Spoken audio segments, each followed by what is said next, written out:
Hello, Dave Morelli here. So I'm loading up some magazines. We're going to do a little practice today. This is an exercise that I call practice. I call this circles.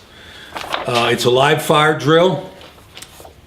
This is a drill that I didn't come up with this. Somebody else introduced me to it. I call it circles. I think he did too. There are 4 circles on a sheet of paper. I just make these, and I made one, and I probably shot the original up a long time ago, but I just run off from my copy machine. It's 4 circles. They're about 2 inches in diameter, and it is an exercise to develop sight alignment and trigger control. I start out every one of my trainings when I go to do some kind of training. This is a 12-shot exercise, and I'll usually do 12 of these every day, every time I start out, just to get my sight alignment and my trigger kind of warmed up. Like I say, it's 12 rounds.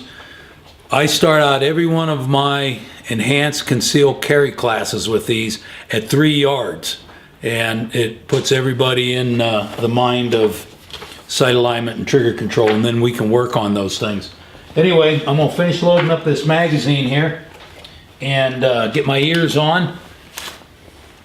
Let's go out on the range and shoot some circles. Yeah. So, you want to live in the mountains, eh? I was gonna shoot some circles, which is one of my things I like to practice. Remember, we were talking about practice and training. But before we shoot any circles, we got to move some of this snow out of here, and I'll need to run the plow down the range. We got the circles there. Basically, there's 4 circles, and you can shoot them at any distance. What I try to do is 3 yards, 5 yards, 7 yards, and 10 yards. 10 yards is getting kind of far away. The idea is get as tight a group as you can inside the circle, okay? If you get out to 10 yards, you know, you might be around the edge of that. As long as you're in the circle, it's okay. At 3 yards, you should have them all in the circle, and they should be touching. So that's what we're going to try to do. Let's give it a try. I'm going to shoot. I got snow and stuff causing some extra challenges here, so it'll be about 3.5 or 4 yards, 5 yards, and we'll try the top left circle. So let's give it a try. You're shooting 45 auto. This is my duty weapon. It's para ordnance, 1911 style, and I've been carrying it a long time, and I really like it.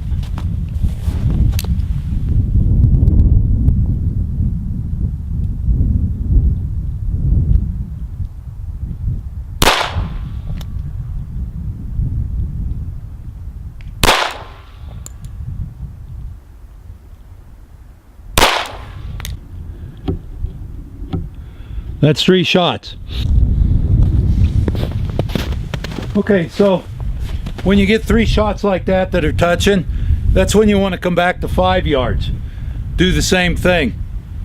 As you start getting your groups to do that, at whatever yardage you are, now the next time that you would come out, then if you get consistent at that, I don't know if I can do that every time. Sometimes I don't shoot that good. Sometimes they're inside the circle, but they're not touching, or they're not grouped like that. As you get to where that's a consistency, then you don't start at 3 yards anymore. You start at 5 yards, 7 yards, 10 yards, then maybe 12 yards. So anyway, let's do some more shooting. All right, so let's see if we can get another good group.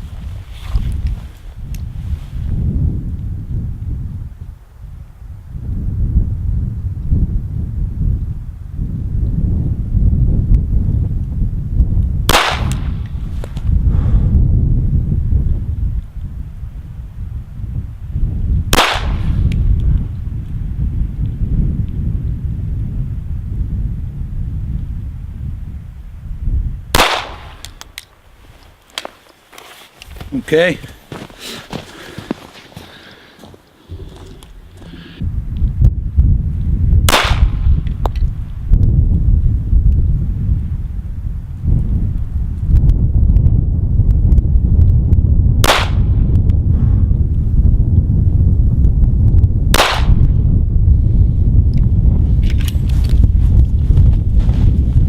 Just a quick what you should be doing here. What you want to do is you want to pick a point on one of those circles where you're going to put your sights and line up your sights every time. In other words, you're going to line the front sight up in between the rear sight, okay, so that it's level with the top of the rear sight, and there's equal distance on both sides of light coming in on the edge when you're looking at it from the back. You are going to put the top of that where you want the bullet to impact, which I put it pretty much right in the center of the circle.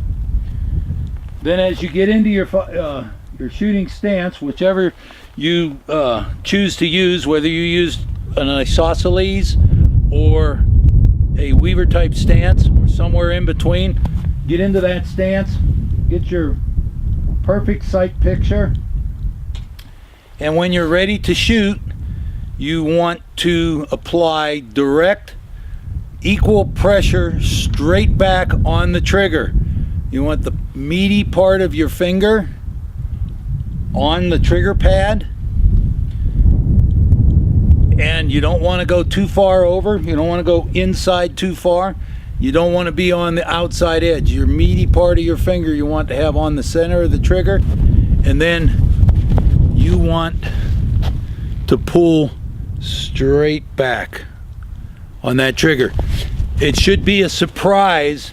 I mean, you know the gun is going to go off because you're pointing it at a target and you are depressing the trigger. Exactly when it goes off to the nanosecond, you don't want to know that. You want it to be a surprise break.